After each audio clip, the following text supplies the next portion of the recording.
Palestina pedirá en la próxima Asamblea Anual de Naciones Unidas su reconocimiento como Estado independiente. Esto obliga a Israel a cambiar su estrategia.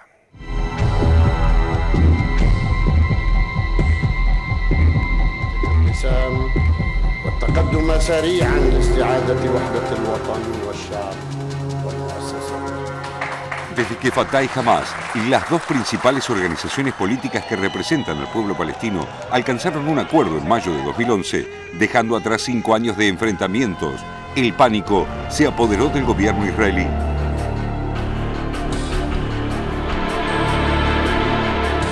En 2006, cuando Hamas, la facción islámica del Movimiento de Liberación Palestina, ganó las elecciones legislativas, la legitimación electoral de un movimiento considerado por Estados Unidos e Israel como una organización terrorista sirvió para que el primer ministro israelí manipulara a voluntad el marco de las negociaciones con el objetivo de forzar al presidente de la Autoridad Nacional Palestina, Mahmoud Abbas, a otorgar concesiones cada vez mayores. Un liderazgo palestino dividido era el escenario más conveniente para que Netanyahu dilatara indefinidamente cualquier intento de discutir seriamente la denominada hoja de ruta, mientras continuaba con su política de construcción de asentamientos en los territorios ocupados, incluyendo el este de Jerusalén. La unificación de ambas facciones, vista en el contexto de las revueltas árabes, era una señal alarmante para Israel, ya que ese consenso preanunciaba un cambio de estrategia mucho más difícil de condenar, el reemplazo de la lucha armada por la lucha política. Esos temores empezaron a tomar forma a partir del anuncio palestino de que pediría a la Asamblea General de las Naciones Unidas, que se realizará en septiembre de 2011, su admisión como Estado miembro y, por lo tanto, su pleno reconocimiento como nación independiente, lo que pondría a Israel en una situación muy difícil. En rigor, los palestinos ya declararon su independencia el 5 de noviembre de 1988 con Jerusalén como capital de su estado. Pero en aquel entonces no contaban con control territorial alguno y la iniciativa tenía más bien una intención política y simbólica. Pretendía, entre otras cosas, ser una especie de eco de la declaración de independencia de la propia Israel. De hecho, entre sus fundamentos citaban la Resolución 181 de la Asamblea General de Naciones Unidas, el plan para la partición de Palestina, que fue el puntapié para la constitución del Estado de Israel. La nueva estrategia palestina, de la que la presentación a la ONU en septiembre pretende ser el clímax político y diplomático, contiene varios rasgos novedosos. En primer lugar, señala el consenso alcanzado entre sus organizaciones políticas para intentar el reemplazo de la acción militar por formas de reclamo basadas en la resistencia pacífica y la desobediencia civil. Es lo que pudo verse durante el último aniversario de la Nakba, el día en que los palestinos recuerdan el éxodo forzado de 1948 que siguió a la creación del Estado de Israel. Ese día, miles de palestinos marcharon desde Cisjordania, Gaza, Líbano y Siria hacia las fronteras con Israel, cuyo ejército disparó sobre los manifestantes, asesinando al menos a 12 personas.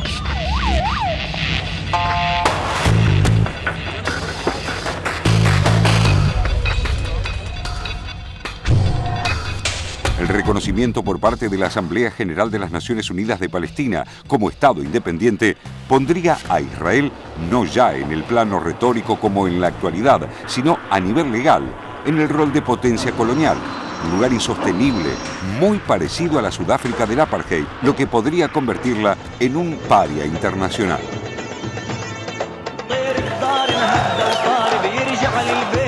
La clave de los objetivos palestinos está también en lo que el presidente de la Autoridad Nacional Palestina, Mahmoud Abbas, remarcó en el artículo de opinión que publicó el 16 de mayo de 2011 en el New York Times.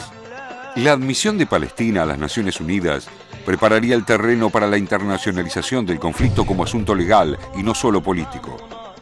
Prepararía el terreno también para que presentemos reclamos contra Israel ante las Naciones Unidas, los organismos que velan por los tratados de derechos humanos y la Corte Internacional de Justicia. Esta es la razón que explica la desesperación del gobierno de Netanyahu por bloquear la iniciativa y evitar verse arrastrados a un terreno que no controlan y a una situación en la que nada justificaría que desconocieran, como acostumbran, las leyes internacionales a las que deben someterse todos los países del mundo. La inevitabilidad de un éxito palestino si se concreta la anunciada presentación ante la Asamblea General de la ONU ha movilizado a Israel para intentar frenar a cualquier precio la estrategia. Según publicó el diario Haaretz, Tel Aviv ordenó a todos sus diplomáticos que suspendan sus vacaciones y se preparen para enfrentar lo que el ministro de Defensa israelí, Ehud Barak, calificó como un tsunami político-diplomático. Las instrucciones incluyen una movilización de todas las embajadas para emprender el lobby necesario en los países en los que prestan servicios, articulándose con las comunidades judías locales, inundando la prensa con artículos y opiniones que desacrediten las intenciones palestinas. Más allá de este orden de batalla, en Israel reconocen que dejando de lado a Estados Unidos, Canadá y unos pocos países europeos, la vasta mayoría de las naciones asiáticas, africanas y sudamericanas votarán a favor de la admisión de Palestina. En este contexto, es importante desmontar la expresión con la que la prensa internacional explica la jugada palestina en la ONU. Declaración unilateral de independencia.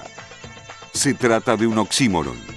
Todas las declaraciones de independencia son unilaterales, ya que sería un absurdo que un país ocupado o colonizado pida permiso a sus ocupantes para independizarse. Lo que se está diciendo con el gesto es que se abandona una mesa de negociaciones que funciona solamente como fachada para que la potencia colonial pueda arrancar todas las concesiones que desee a los colonizados, reduciendo a una cuestión puramente formal la soberanía buscada. En este caso, la salida de las denominadas negociaciones de paz significaría para Israel tener que aceptar que los límites del Estado palestino son los que marca la línea verde de 1967, algo que Barack Obama planteó a Benjamín Netanyahu como imprescindible y que éste rechazó de plano, calificándolos como indefendibles, sabiendo que aceptarlos significaría el certificado de defunción del sueño de Eretz Israel, tierra prometida que los sectores más fundamentalistas del Estado judío se niegan a abandonar.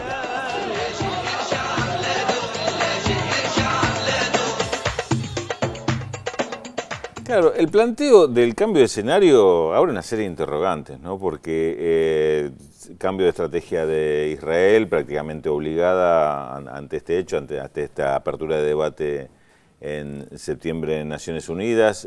Uno se pregunta, ¿cambio de estrategia también de Estados Unidos con respecto al tema? Digamos, hay una serie de elementos que aparecen a uno que va siguiendo el tema, digamos, a cierta distancia, como repentinamente en juego, ¿no? Sí, lo que pasa es que Israel especula, y seguramente con muy buena información y contacto con Estados Unidos, que Estados Unidos va a ejercer el derecho de veto. Exactamente. Hay que ver los mecanismos legales, cómo son exactamente con la presentación oficial, cómo se hace, porque la Autoridad Nacional Palestina todavía tiene un cierto doble juego. Ajá. Dice, la vamos a presentar, sí, queremos hacerlo, pero todavía como deja una puerta abierta a la posibilidad de que Israel cambie la actitud de estos últimos tiempos de no querer negociar absolutamente nada, es decir, tal vez entonces sí no lo presentamos. Todavía es como una carta que ha recibido un apoyo importante de muchos países, se veía esa imagen con el verde de la gran cantidad de países que apoyaría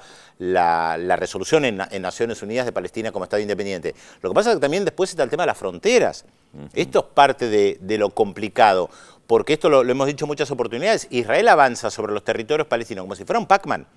Entonces va avanzando, construyendo cada vez más casas para la población judía o emitiendo todo tipo de leyes, por ejemplo, respecto de museos, respecto de las tierras, que le quita poder concreto a los palestinos en el territorio donde funciona esa Autoridad Nacional Palestina, que no tiene gran poder sobre el territorio que maneja. Pero hay algo importante que se dijo también al final del informe, y tiene que ver con que los israelíes consideran, gran parte de ellos, que ese territorio donde los palestinos quieren tener su Estado les pertenece a ellos.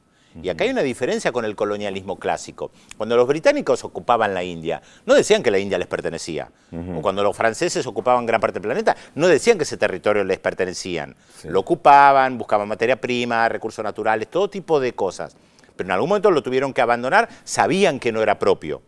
Acá hay una diferencia. Israel ocupa ese territorio, pero diciendo, es nuestro, no es de los palestinos. Por eso el objetivo de ir avanzando como un Pac-Man, desplazarlos y, si es posible, si pudieran hacerlos, expulsar a todos los palestinos de ese territorio. Volviendo al principio de lo que acabas de exponer, entonces, ¿hay alguna alternativa de negociación? Si Israel considera como propio ese territorio. Hoy por hoy no. Digamos, es muy difícil, ¿no? La salida. Inclusive la pregunta que te iba a hacer, cortito por ahí para no robar tanto tiempo.